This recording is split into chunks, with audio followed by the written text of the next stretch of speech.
here a number of times. It's the cross on a hill, which offers amazing view over the community that we work in. And oftentimes I reflect on what's happening down there. And I reflect more and I wonder, what does God actually see? What does he see that he wants me to see? And what does he want me to be involved in? You know, it's also the cross where everything started. It's where death was defeated. It's where the prisoner found new life. And it's where you and I found Jesus at the foot of the cross.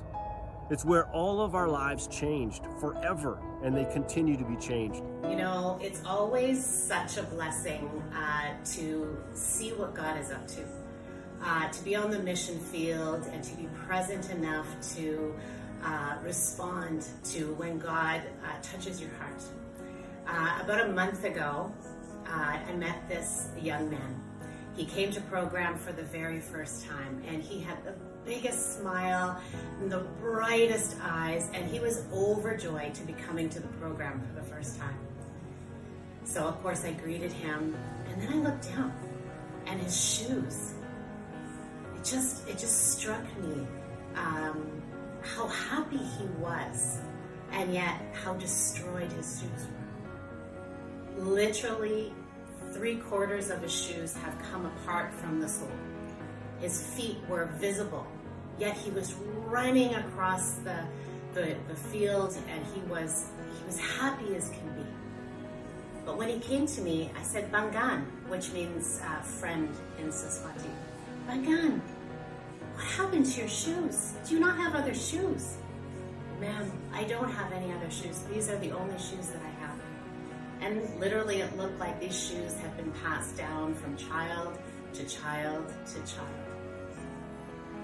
So after that program day, he was really on my heart.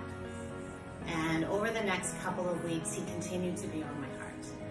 And it prompted me, well, maybe the Lord prompted me, to go and buy some shoes, which actually began our care closet.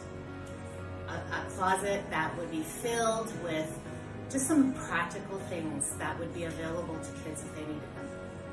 Anyways, I brought them, and lo and behold, that young man did not come to program for another couple of weeks.